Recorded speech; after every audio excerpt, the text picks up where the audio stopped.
When I played for Michigan, Bo Schembechler was the head coach. Chuck Christian's done a great job for us, and he does have talent. Bo Schembechler was the most powerful man in University of Michigan athletics. He definitely knew that Anderson was violating his players. He didn't stop it, and he's just as responsible as Dr. Anderson is for the violations that took place with the players.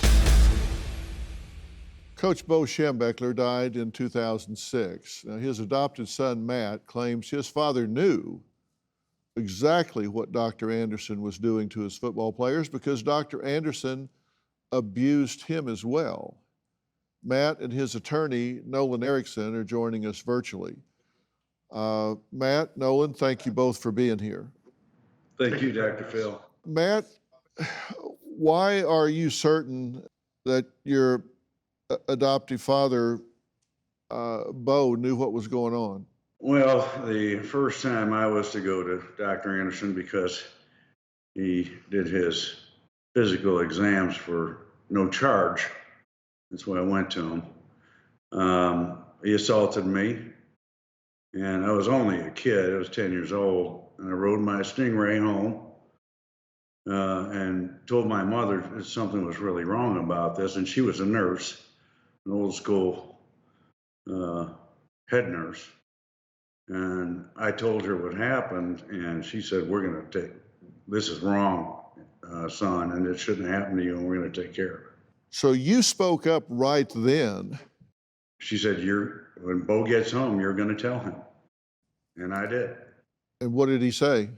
His eyes got glassy and bulging, and he punched me in the chest so hard I flew across the kitchen on my rear end. I'm not talking about this. He just shut it down. Yes, it was not to be discussed. Well, Parker, I have questions for you and Nolan both. And Parker, you represent Tad, and Nolan, you represent Matt. Parker, what is the liability here for the university? How do these victims get justice for this situation?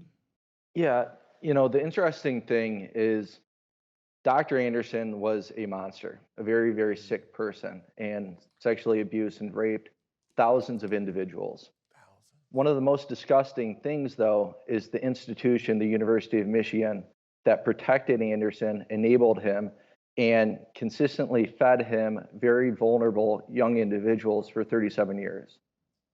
Anderson, if he was alive today, would be criminally and civilly liable.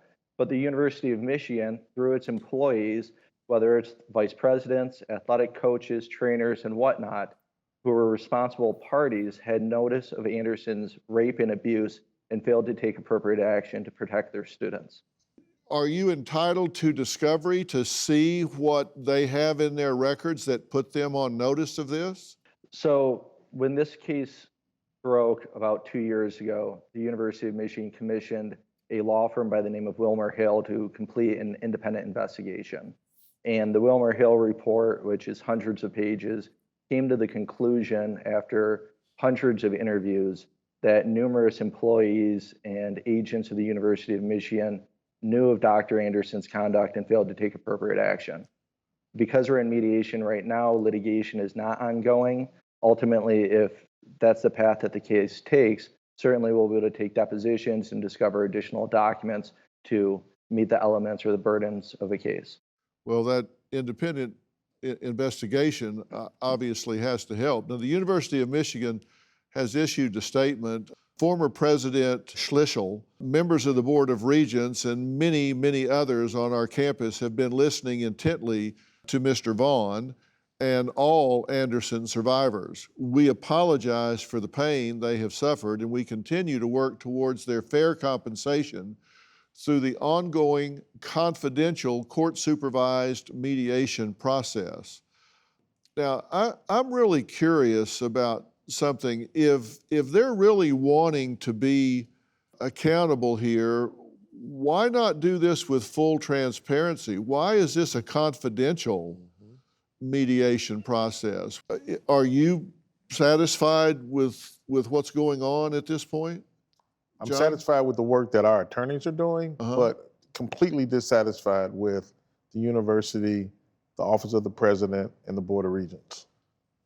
You know, this quote or statement that they make is all smoke and mirrors, and it's a publicity stunt because they understand how deep the tentacles of abuse and cover-up go. Nolan, how do you feel about this process? We continue to represent and advocate vigorously for the survivors. The most important thing to remember here is that all instances of sexual abuse have one thing in common, and that is that the survivors are never at fault. It's the predators who are to blame and those who enable them.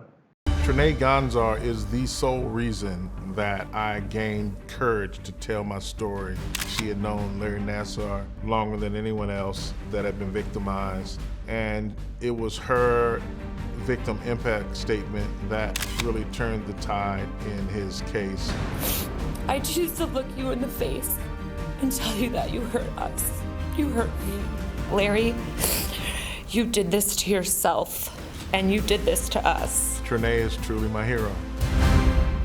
You've been a really important spark in all of this, and I also want to say, Tad, the letter you wrote was a real spark in creating this whole tidal wave of people coming forward in this situation. So you and Trinae have both been real change agents in this, and I commend both of you for that. So, Judge, let's talk about these cases. Anderson and Nassar, when you see this happening at the University of Michigan, having ruled on the Nassar case, this has to bring up some really painful memories and similarities between these cases. Totally the same. Power and control, fraudulent concealment of documents, not giving over documents, not admitting, not listening. The Nassar case never should have been mine if someone would have listened 30 years ago.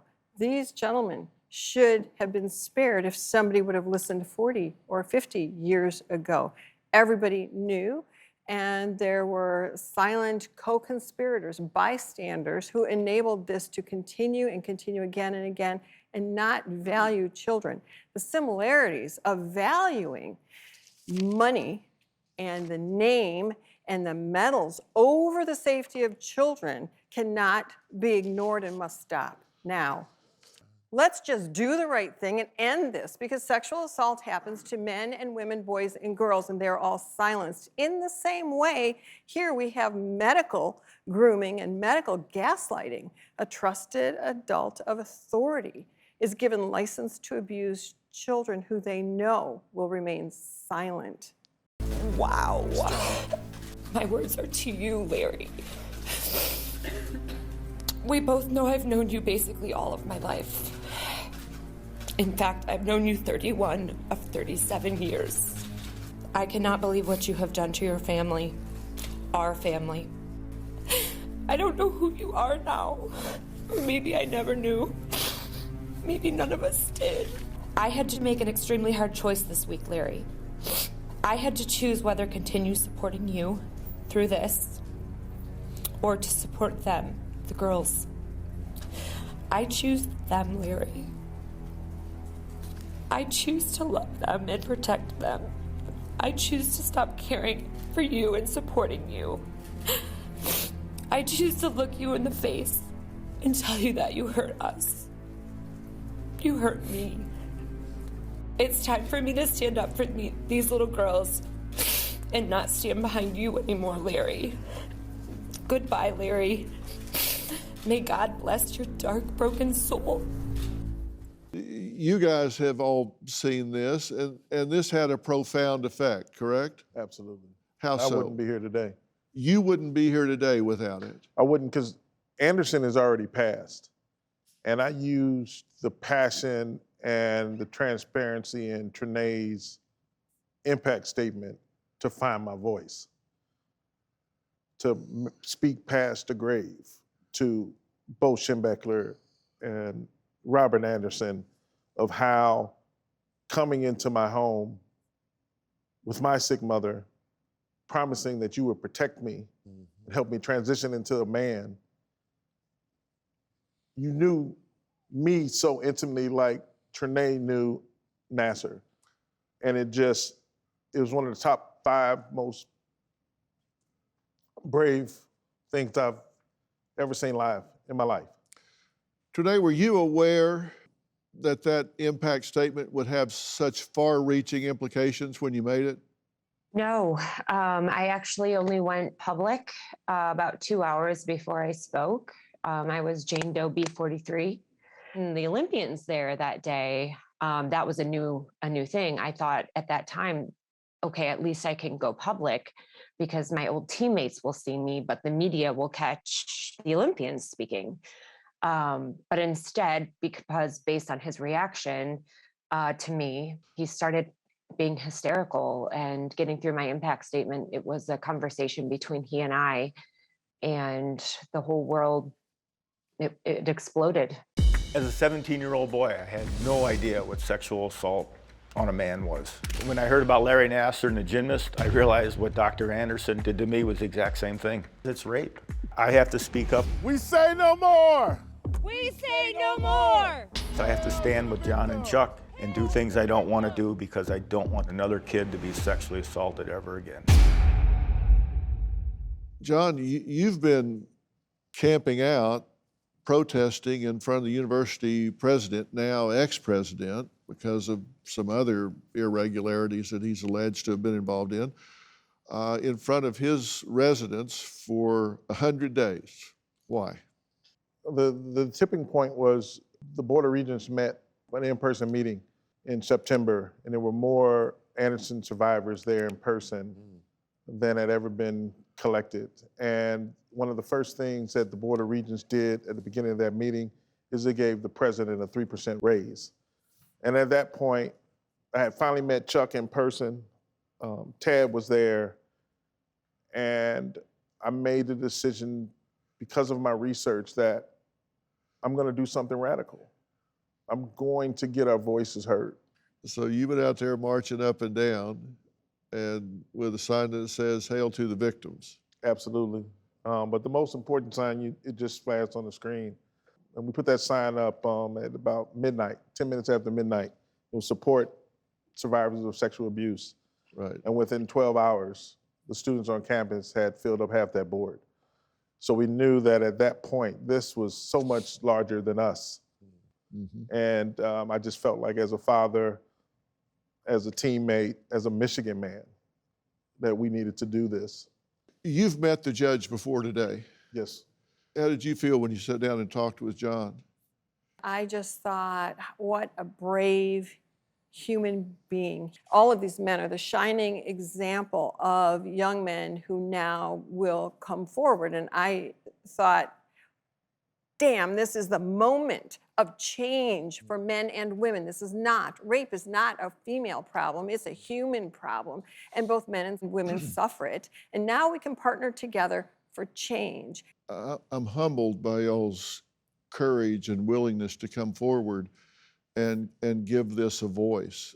I mean, we've got stories that have come out so far. So 2013, Penn State, 2018, Michigan State, 2020, Ohio State, 2021, University of Southern California, Dr. George Tyndall, Dr. Richard Strauss, then Jerry Sandusky, football coach, Dr. Larry Nassar, all people in power here doing this. And I guarantee you what you're doing today is going to set other people free. There's just no question in my mind about this. Thank you for bringing the conversation, moving it forward, because people wouldn't know.